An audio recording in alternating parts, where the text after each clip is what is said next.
அன்பு உறவுகளுக்கு வணக்கம். யூபிஎஸ்சி தேர்வில் 3 முறை தோல்வியடைந்து 4வது முறை வெற்றி பெற்றிருக்கக்கூடிய 3 பெண்களுடைய கதையை தான் இன்னைக்கு நம்ம பார்க்க போகிறோம். 3 முறை தோல்வியடைந்து 4வது முறை வெற்றி பெறுறது அப்படின்றது ஒரு சாதாரண விஷயம் இல்லை. அதுக்கு விடாமுயற்சி, அவங்களுடைய தன்னம்பிக்கை, அவங்க குடும்பத்துடைய சப்போர்ட் அப்படின்னு எல்லாமே தேவை. அதெல்லாம் கிடைத்து 4வது முறையில் வெற்றி பெற்றக்கூடிய அந்த 3 பெண்கள் யார் அப்படின்றத வாங்க வீடியோவில் பார்த்து தெரிஞ்சுக்கலாம். முதலாவது பெண்மணி மல்லிகா. அவங்களுடைய வயது 25. அவங்க இப்போ எடுத்திருக்கக்கூடிய ரேங்க் அப்படின்றது 621வது ரேங்க். இவங்க நீலகிரி மாவட்டம் கோத்தகிரி தாலுகாவில் இருக்கக்கூடிய ஒரு பழங்குடியின கிராமத்தை சேர்ந்தவங்க. படுகை பழங்குடியின வகுப்பை சார்ந்த ஒரு பெண். இவங்களுடைய அப்பா பெயர் சுந்திரன், வயது 66. அம்மா பெயர் சித்ராதேவி, வயது 60. அப்பா ஒரு சிறிய தேயிலை தோட்டம் நடத்திட்டு வர்றாரு. அம்மா ஒரு கிராமத்தில் செவிலியராக பணிபுரிந்து ஓய்வு பெற்றவங்க. இவங்க 8வது வரைக்கும் கோத்தகிரியில் இருக்கக்கூடிய ஒரு தனியார் பள்ளியில் படித்தாங்க. அதன் பிறகு குன்னூர் கான்வென்ட் பள்ளிக்கூடத்தில் படித்தாங்க. சிறு வயதிலிருந்தே கல்வி தான் முன்னேற்ற தரும் அப்படின்னு சொல்லியே நம்ம அப்பா அம்மா வளர்த்துருக்காங்க. மொத்த வருமானத்தையுமே பெண்ணுடைய கல்விக்காக தான் செலவு பண்ணிட்டும் வந்துட்டு இருக்காங்க. இவங்க 10th 473 மார்க், 12th 1140 மார்க் எடுத்திருக்காங்க. 12ஆம் வகுப்பு முடித்த பிறகு அறிவியல் மீது மல்லிகா அவர்களுக்கு ஆர்வம் வந்திருக்கு. அதன் பிறகு கோயம்புத்தூர் வேளாண் கல்லூரியில் பிடெக் பயோடெக்னாலஜி அந்த துறையை தேர்ந்தெடுத்து படிச்சுட்டு இருந்திருக்காங்க. அப்படி அவங்க படிச்சுட்டு இருக்கும்போது தான் வேளாண் பல்கலைக்கழகத்திலிருந்து நிறைய பேர் யூபிஎஸ்சியில் ஐஏஎஸ் மேலேயும் ஆர்வப்பட்டு யூபிஎஸ்சி தேர்வில் வெற்றி பெற்றிருக்காங்க. அவங்கெல்லாம் காலேஜில் கெஸ்ட் லெக்சர் எல்லாம் கொடுத்துட்டு போகும்போது தான் மல்லிகாவுக்கும் தான் ஒரு யூபிஎஸ்சி தேர்வு எழுதணும், ஒரு ஐஏஎஸ் ஆஃபீஸர் ஆகணும் அப்படின்ற எண்ணம்லாம் வந்திருக்கு. 2016 கல்லூரி படிப்பு முடித்த பிறகு அவங்க சென்னைக்கு வராங்க. அவங்க ஊரில் இன்டர்நெட் ஃபெசிலிட்டி இந்த மாதிரியான படிப்பதற்கு சூழல் இல்லாத காரணத்தால் அவங்க சென்னைக்கு இடம்பெயர்ந்து அங்கே 4 ஆண்டுகள் தங்கி படிச்சுட்டு இருந்திருக்காங்க. 2016 அவங்க முதல் முறை தேர்வு எழுதினாங்க. கிளியர் பண்ணல. 17, 18 அதுலேயும் ப்ரிலிம்ஸ் கிளியர் பண்ணல. 2019 தான் அவங்க ப்ரிலிம்ஸ் கிளியர் பண்ணி அதுக்கப்புறமா மெயின் எக்ஸாமுக்கு தேர்வாகி அதை கிளியர் பண்ணி அதுக்கப்புறமா நேர்முக தேர்வுக்கு போய் அதையும் கிளியர் பண்ணி இன்னைக்கு 621வது ரேங்க் எடுத்திருக்காங்க. இந்த முறை எனக்கு ஐஆர்எஸ் கிடைக்கும், நான் மீண்டும் அடுத்த முறை முயற்சி செய்து ஐஏஎஸ் ஆவதற்கான முயற்சிகள்லாம் செய்வேன் அப்படின்றது சொல்லியிருக்காங்க. பழங்குடியின கிராமங்களில் என்னால் முடிஞ்ச முன்னேற்றத்தை நான் செலுத்துவேன். அடுத்த முறை மீண்டும் தேர்வு எழுதி ஐஏஎஸ் ஆகும் வரை நான் விடமாட்டேன் அப்படின்றத சொல்லியிருக்காங்க. 25 வயசு ஆகுது. இதுவரை என்னுடைய குடும்பம் தான் என்னை கவனிச்சுட்டு வந்திருக்காங்க. நான் இதுக்கப்புறம் எங்கள் வீட்டுக்கு ரெஸ்ட் கொடுத்து அவங்களை நல்லா பார்த்துப்பேன் அப்படின்றதையும் மல்லிகா அவர்கள் சொல்லியிருக்காங்க.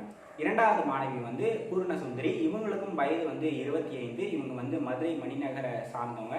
அம்மா பேர் ஆவுடை தேவி, அப்பா பேர் முருகேசன். அப்பா ஒரு விற்பனை வியாபாரம் செஞ்சுக்கிட்டு இருக்கிறவர். அம்மா ஹவுஸ் ஒய்ஃபாக தான் இருக்காங்க. பூர்ண சுந்தரி 2வது வரைக்கும் தன் வீட்டுக்கு பக்கத்தில் இருக்க ஒரு பள்ளிக்கூடத்தில் படிச்சுட்டு இருந்திருக்காங்க. 2 வயது ஆன பிறகு தான் அவங்களுடைய பார்வை திறன் அப்படின்றது கொஞ்சம் கொஞ்சமாக குறைய ஆரம்பிச்சிருக்கு. அதுக்கப்புறமா 3வது மேலே அவங்க சிறப்பு ஆசிரியர்கள் இருக்கக்கூடிய ஒரு பள்ளியில் படிச்சுட்டு வந்திருக்காங்க.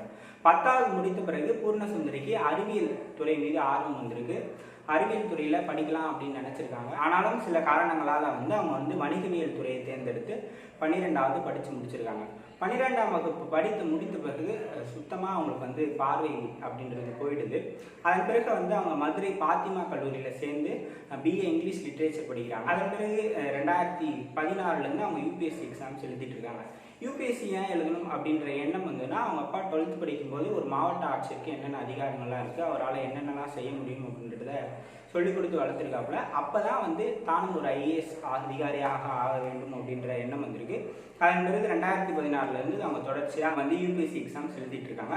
அவங்க கிராம வங்கியில் ஒரு கிளர்க்காகவும் வேலை பார்த்துட்டு இருக்காங்க. 2016 அவங்க யூபிஎஸ்சி தேர்வு எழுதிட்டு இருக்காங்க. எல்லாரும் படிக்கிற மாதிரி பூர்ணசுந்தரி படிக்கிறது அப்படின்றது சாதாரண விஷயம் இல்லை. ஏன்னா இவங்க எல்லாத்தையுமே டேப்பில் ரெக்கார்ட் பண்ணி அதை கேட்டு தான் தன்னுடைய படிப்பை படிச்சிருக்காங்க. அதற்கு நிறைய ஆசிரியர்கள், அவர்களுடைய நண்பர்கள், அப்படி அவங்களுடைய குடும்பத்தோட சப்போர்ட் அப்படின்னு ரொம்ப பேர் அவங்க படிக்கிறதுக்காக உதவி பண்ணியிருக்காங்க. 2012ஆம் வகுப்பு படித்தவர்களுக்கு தான் முதல் முறையாக தமிழக அரசு சார்பில் லேப்டாப் கொடுக்கப்பட்டது.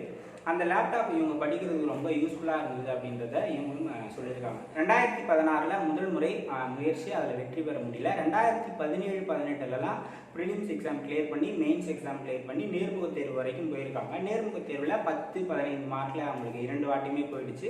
2019 தான் ப்ரிலிம்ஸ் கிளியர் பண்ணி மெயின்ஸ் கிளியர் பண்ணி நேர்முக தேர்வுக்கு போயிட்டு இன்னைக்கு 286வது ரேங்க் பூர்ணசுந்தரி எடுத்திருக்காங்க. இன்ஃபேக்ட் இதில் எனக்கு ஐஏஎஸ் கிடைக்கலினாலும் நான் மீண்டும் முயற்சி செய்து ஐஏஎஸ் ஆகியே தீர்வேன் அப்படின்றத பூர்ணசுந்தரி அவர்களும் சொல்லியிருக்காங்க. 3வதாக பார்க்கக்கூடிய பெண் தியா. அவங்களுக்கு வயது 29. சென்னையை சார்ந்தவங்க. அப்பா பேர் ரமேஷ், அம்மா பேர் வந்து ராதாமணி. அப்பா வந்து ஒரு சிறிய தொழில் செஞ்சுட்டு இருக்காரு. அம்மா வந்து ஒரு நிறுவனத்தில் பங்குதாரராக வேலை பார்த்துருக்காங்க.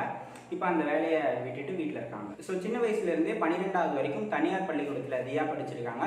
12வது படித்த பிறகு வேலம்மாள் பொறியியல் கல்லூரியில் பொறியியல் படிப்பை முடிச்சிருக்காங்க. பொறியியல் படிப்பில் கடைசி ஆண்டு படிச்சுட்டு இருக்கும்போது தான் யூபிஎஸ்சி தேர்வு எழுதி ஒரு ஐஏஎஸ் ஆஃபீஸர் ஆகணும் அப்படின்ற எண்ணம் வந்து தியா அவர்களுக்கு வந்திருக்கு. அதன் பிறகு குடும்ப சூழ்நிலை காரணமாக 2 ஆண்டுகள் வந்து ஒரு ஐடி நிறுவனத்தில் வேலை பார்த்துருக்காங்க. 2 ஆண்டுகள் ஐடி நிறுவனத்தில் வேலை பார்த்த பிறகு அந்த வேலையை முழுமையாக விட்டுட்டு யூபிஎஸ்சிக்கு வந்து நம்ம தேர்வுக்கு வந்து தயாராகலாம் அப்படின்னு முடிவு பண்ணியிருக்காங்க. 2016 முதல் முறை தேர்வு எழுதுறாங்க. அப்போ வந்து சரியாக ப்ரிப்பரேஷன் பண்ணாமல் அதனால அதில் தோல்வி அடைஞ்சிறாங்க. 2017 2வது முறை முயற்சி பண்ணுறாங்க. அப்படி அவங்க முயற்சி 2017 முயற்சி பண்ணும்போது அவங்களுக்கு வந்து திருமணமாக இருக்கு. அந்த சூழ்நிலையில் அவங்க அம்மாவுக்கு வந்து ஒரு அறுவை சிகிச்சையும் நடந்திருக்கு. ஸோ அதனால் வந்து சரியான கான்சன்ட்ரேஷன் இல்லாமல் ப்ரிப்பரேஷன் பண்ண முடியாததால் ஒரு 3 மார்க்கில் வந்து ப்ரிலிம்ஸ் கிளியர் பண்ணாமல் போயிடறாங்க. 2018 இதையும் தாண்டி 3வது முறை முயற்சி பண்ணுறாங்க. அப்போ வந்து கொஸ்டின் பேப்பர் எனக்கு வந்து ரொம்ப டஃப்பாக இருந்தது. நான் நல்லா படிச்சுட்டு போயிருந்தேன். இருந்தாலும் என்னால் 2018 கிளியர் பண்ண முடியல அப்படின்னு சொன்னாங்க. 2019 அவங்க ப்ரிலிம்ஸ் கிளியர் பண்ணாங்க. அப்புறம் மெயின்ஸ் கிளியர் பண்ணாங்க.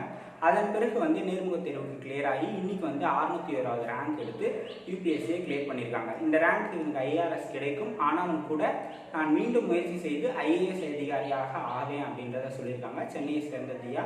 இந்த 3 பேர்களுடைய வெற்றி அப்படின்றது இந்த சமூகத்தில் ரொம்பவே முக்கியமானது. ஒரு பழங்குடியின பெண்ணினுடைய வெற்றி, அதன் பிறகு ஒரு திருமணமான பெண்ணினுடைய வெற்றி, பார்வை திறன் குறைந்த அது மாற்றுத்திறனாளியினுடைய வெற்றியும் ரொம்பவே முக்கியமான வெற்றி. இந்த 3 பெண்களினுடைய வெற்றியுமே ரொம்ப முக்கியமான வெற்றி. இந்த 3 பேரினுடைய பற்றின ஆர்டிக்கல் வந்து நான் இந்து தமிழில் படித்தேன். நந்தினி அப்படின்ற ஜேர்னலிஸ்ட் தான் இந்த ஆர்டிக்கல் எழுதியிருந்தாங்க. ஸோ அந்த ஆர்டிக்கல் படித்த பிறகு தான் இதை பற்றி நம்ம ஒரு வீடியோ பண்ணலாம் அப்படின்ற எண்ணம் எனக்கு தோன்றியது. ஸோ அந்த நந்தினி அவர்களுக்கும் இந்து தமிழுக்கும் நன்றியை நான் சொல்லிக்கிறேன். இதே போல் பல பரிணாமங்களில் பல சூழ்நிலைகளை கடந்து பல துன்பங்களை கடந்து வெற்றி பெற்ற பல பெண்களுடைய கதைகளை நம்ம தொடர்ச்சியாக பார்க்க இருக்கோம். நன்றி, வணக்கம்.